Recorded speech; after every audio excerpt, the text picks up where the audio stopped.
Good evening, alien enthusiasts, and welcome to another Angry Alien Bulletin. I have just arrived in Orlando, Florida, and will be heading towards Colorado first thing tomorrow morning. But in the meantime, I think there's something very important we need to talk about in the aftermath of a video that I released just a few days ago about a fireball, UAP, meteor, whatever you want to call it, that appeared to impact a volcano and then a mysterious bright light that appeared to rise from the flank of the volcano almost simultaneously. We're only talking less than a minute or so separating the two incidents.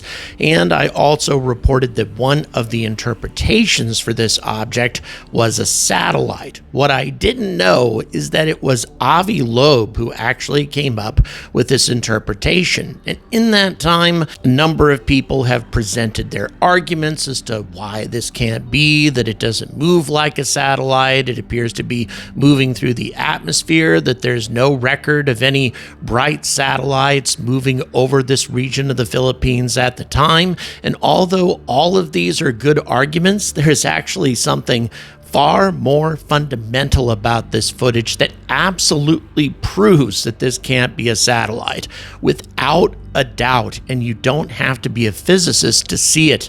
And it leaves me wondering why Dr. Loeb has been taking the sort of stance that he's been taking lately. So I'm going to cover all of this as briefly as possible, and we'll hopefully be able to get on to other topics in the future.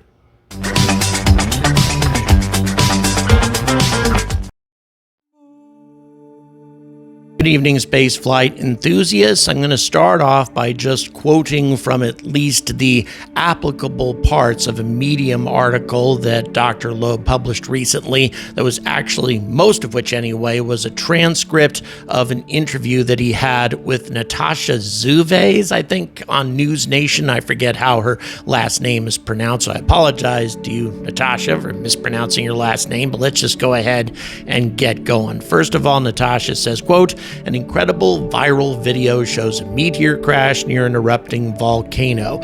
You can see the meteor coming down, but what comes next might be much more interesting. Do you see this? This mysterious orb of light is seen rising up from the landing site. This volcano is in the Philippines, and this clip is raising so many questions tonight.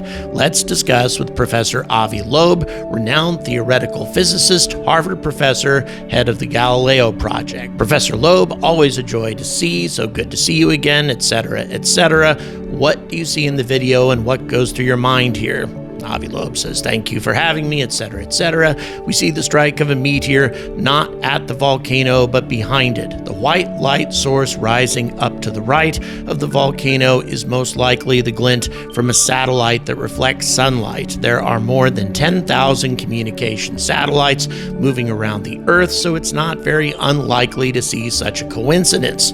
Natasha responds saying, "So you think that these are completely unrelated, that this rising light is not originating from the meteorite. It is literally an unrelated satellite that is reflecting sunlight." Avi responds saying, "Right. The rising white light is moving along a straight line as expected for a satellite." So Natasha says, "So in your opinion, this is not a UFO?" Avi says, "No. What people label as UFOs is obviously a mixed bag. Most of the time, these are phenomena that are related to human-made objects or natural phenomena as we are discussing. In this case, we have a combination. The meteor is a natural phenomenon, and the satellite is human-made. When considering UFOs, the challenge is to characterize the object enough to rule out the possibility that it's human-made or natural." So Natasha responds saying, "So it's just a coincidence that the rising white light seems to be following almost exactly the same reverse path." And Avi says, "Right, as of now, satellites pose a major issue for astronomical observations because they shine light in the night sky. There are lots of streaks that are observed in exposures from astronomical observatories. That's a major issue because astronomers used to go away from city lights, but now there are city lights in the sky." Natasha says, "Very interesting and well put."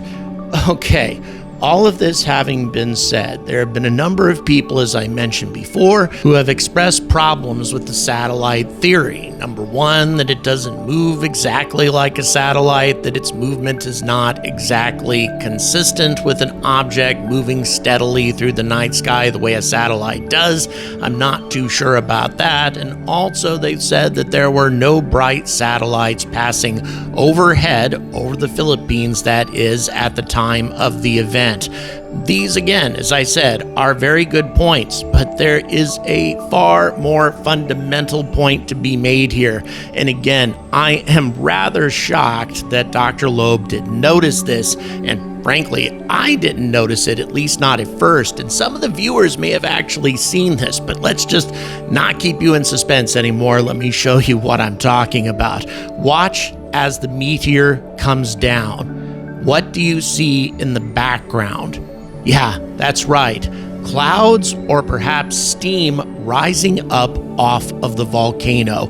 Regardless of what it is, there's a lot of either cloud cover or steam cover, whatever you want to call it, on the horizon. That being the case, then, there would be nothing visible in orbit in the sky at the time, unless the cloud cover, steam cover, whatever, miraculously cleared away in the few seconds that elapses between the meteor event and the object rising from the flank of the volcano. It is absolutely impossible for a satellite to be visible under those circumstances. And even if it were an exceptionally bright satellite that somehow could be seen through the clouds, we would at least see some kind of variation in the luminosity of the satellite. The satellite would be dimmer as it moved through denser parts of the cloud cover and then become brighter as the clouds cleared, and we see none of that. Instead, what we see is an object, a bright object that remains consistently bright during its entire period of ascent. Indeed, if you zoom in on it, you can actually see atmospheric effects around this bright object as it ascends. It is having a visual effect on the clouds around it. This is most definitely not a satellite.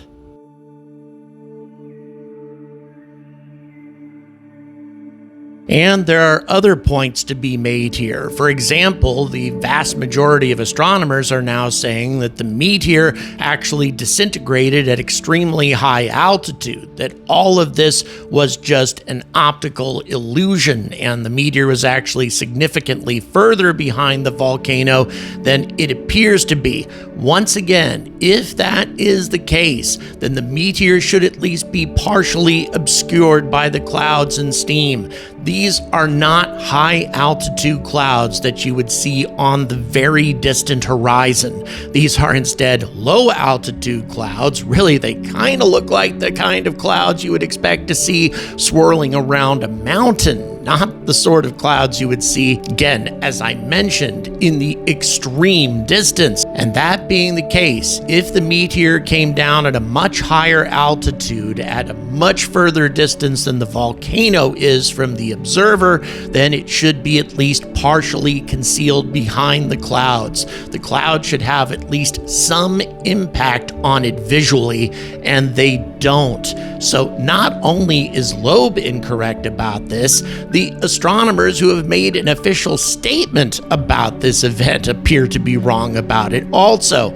I really don't think I'm wrong about this, guys. It doesn't take a doctorate in physics to know that neither satellites nor meteors should be clearly visible behind cloud cover. But what do all of you think? Please leave your thoughts in the comments, and also please don't forget to like and subscribe if you want to see more of this kind of coverage, more analysis that depends on facts and on visual evidence and not on knee-jerk reactions. Thanks again. And by the way, if you haven't seen my interpretation of this strange event, I have it linked in the description and at the end of this video in just a moment. So until next time, stay angry about space.